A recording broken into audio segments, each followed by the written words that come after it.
A few of my subscribers have been asking what happened to my 190 Mercedes, so let me update you on that. Following a successful MOT pass, I decided to treat the car and give it a wash. I think in the modern parlance this is called detailing, but I'll get onto that a little bit later. I did start off by clay barring the car, but to be honest with you, this was slow work and I pretty much soon moved to a clay mitt, and I was really impressed by the results of this alone.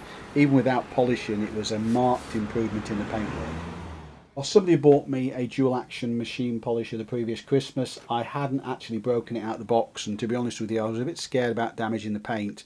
But nevertheless, I actually achieved some great results through this. I was really impressed actually how easy it was, and in actual fact you couldn't really do that much damage to the paint unless you held the machine polisher in the same spot continuously for some time.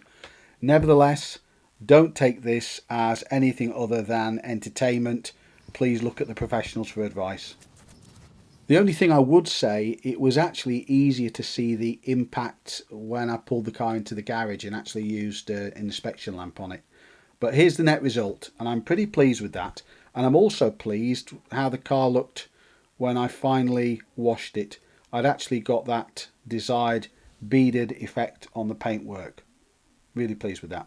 Using some very expensive C4 Gtechniq, it does actually appear to work in rejuvenating the bumpers.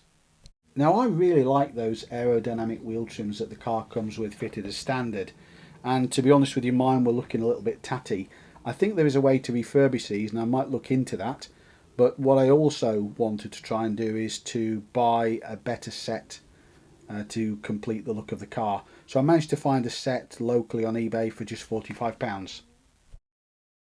As you probably know from previous videos, I've spent a fair bit of time improving the look of the underbonnet area, but the area remaining, the air cleaner cover, was looking pretty ropey. So I repainted that and managed to source a new sticker to actually put onto the top of it to give it that OEM impact. I don't know if you'll agree, but I was really pleased by the overall impact. It had been a year since the last oil change, so although I've not done many miles, I did decide to change the oil and filter again. Been having fuel starvation issues when going uphill, and I decided to change the tank strainer to try and fix it. Shout out to the guys at SS Motors in Weybridge who took the vehicle in and drained my very expensive E5 from the tank, and look at the state of the filter that came out. No wonder I was having some issues. Whilst I was there, I also got them to change the tie bars as the track rod ends were a bit seized, and they actually did this and aligned the vehicle as well. It had also been pointed out to me that the gear selector could be improved in terms of the movement, and I'll show you an example here. My car wasn't as bad as this, but by changing these pressed in gear selector bushers, it had a marked improvement on the shift quality, particularly going from reverse to drive. I never did work out what had happened to the fuel filler flap, but I managed to find another one for a huge £14.50 from the Bay of E. A really good body shop I used managed to repaint this fuel filler flap, and whilst they were there, paint an area on the door jamb, and it was just surface rust. Fortunately, they made a really good job of that one. Whilst the door was coming off, I did ask them to rehang the door because it was a little bit low and had dropped over the years, and again now it shuts exactly as it should. I guess the most concerning part is this area under the rear window. It's a weak spot for W201s, and they can rust due to the window leaking. They did manage to fix that, and fortunately the damage wasn't too bad. The most difficult part was for them to actually match the paint, so they actually went to the supplier they have in Poland and took my old fuel filler flap in their hand luggage to a training session, and Common Lane Restoration Limited managed to fix that for me. The final touch was really to get the correct tyre pressure stickers, which I managed to get from the Bay of E as well, and to actually put them in place on the inside of the filler flap, which is where they should be. Now, of course, it looks better, it looks OEM, but from a practical perspective, it's quite handy to have that information to hand. With all of these items completed, I was really pleased by how the car was looking. The paint was good, the match was good, I got the new wheel trims on the vehicle, and some of those finishing touches, including the air filter housing under the bonnet.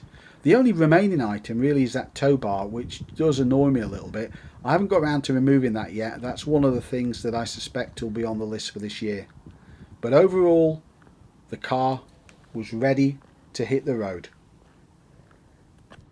First up, fill the car with some hideously priced E5. Thankfully the price has come down a bit. And then make sure I've got all the bookings in place to attend all the shows that I'd planned for the season. And there were a lot. First up was a chance to attend Bromley Pageant for the first time as a guest of the Lloyd Vehicle Consulting channel. Next up, I attended the Mercedes-Benz 75th Club Anniversary in a very hot conditions as I remember, and German Car Day at Brooklands.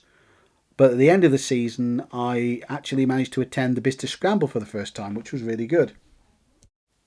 I also had the chance to drive a somewhat bigger Benz as well. More of that video to come later. On the list, a few small jobs for this season just to fix this aerial gasket. I've actually managed to find the OE part, which is still available from Mercedes. And finally, just to leave you with a picture that I found on Google Street View of my car back in 2012 with its first owner in Surbiton. I hope you've enjoyed this update on my Mercedes 190e. So please like, share, subscribe, and I look forward to seeing you on the next one. Thanks for watching.